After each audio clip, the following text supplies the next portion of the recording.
Hello again. After installing the Windows 10, now we have the Kali Linux machine and Windows 10.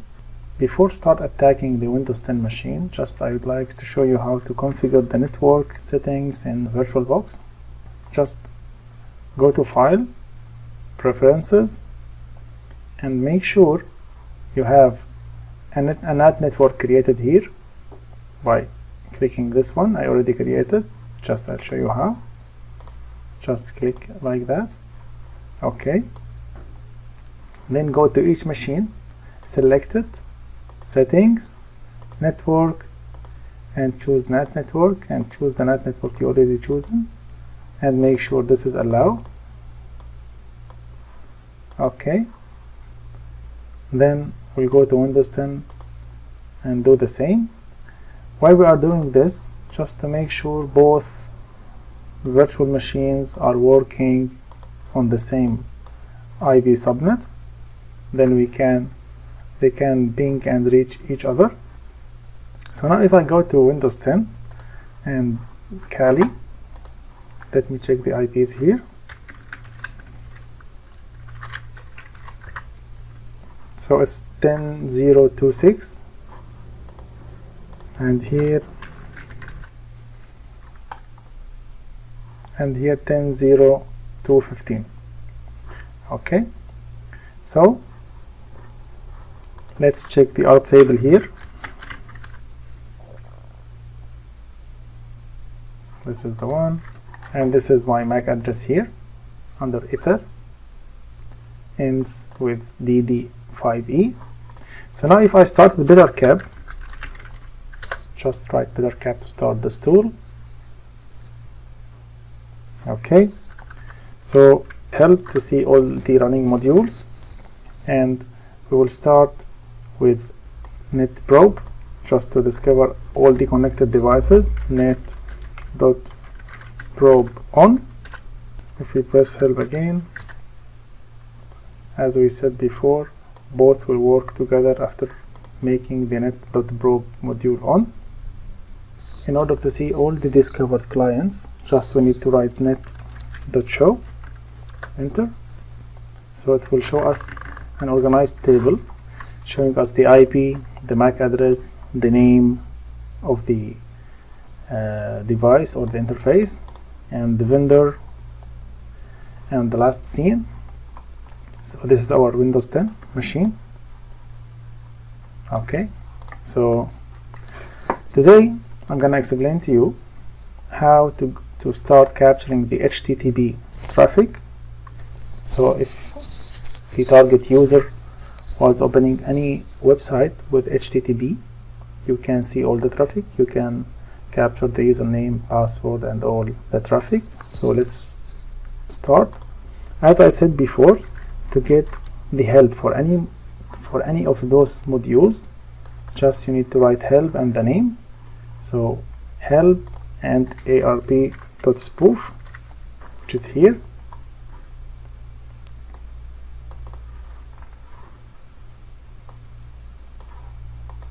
Enter.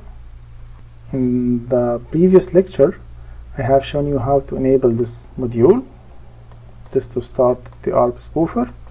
If you want to stop it, you need to write off.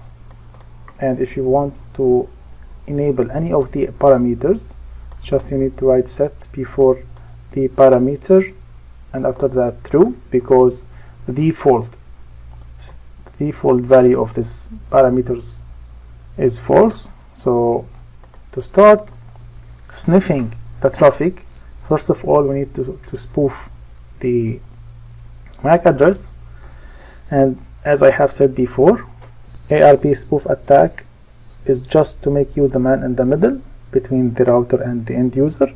So your Kali machine will tell the router, I am the end user, by spoofing the end user MAC address, and it will tell the end user, I am the router, by spoofing the router MAC address. So once we enable this, I'm going to show you the difference as I have shown you before, just to remember the concept. So let's start. Let's enable the parameter first. arp.spoof full duplex,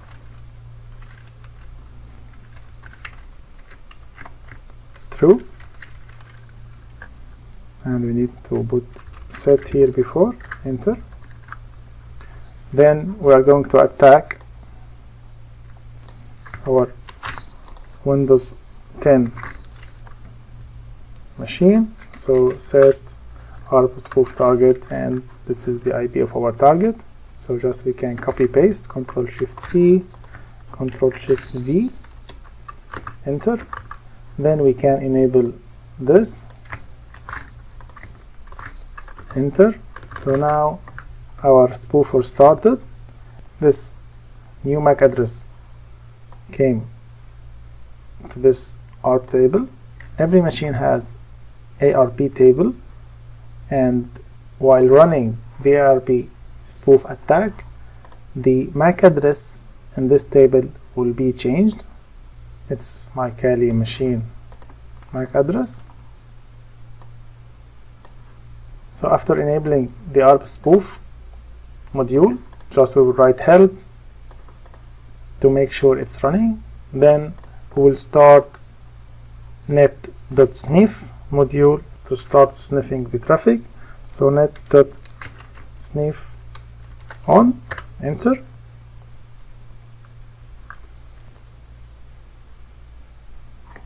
So now it start sniffing everything running from this machine. So let's say I'll go to Google, I'll open any HTTP website. Let's say I'll go to Weevil. So let's say I want to log in here. I will write any username and password. Password, let's say Hamza Sheikh 123. Login. For sure it will show its wrong username and password. So if I go back to Kali and I check whether it has captured the username and password,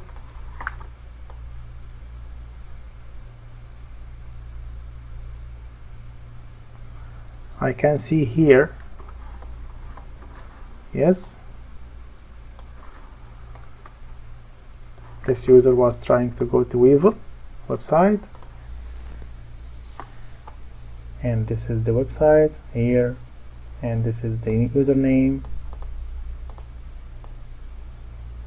and this is the password.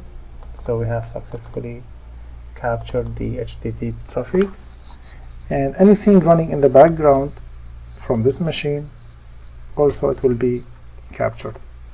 In the next lecture I'm gonna show you how to capture the HTTPS traffic.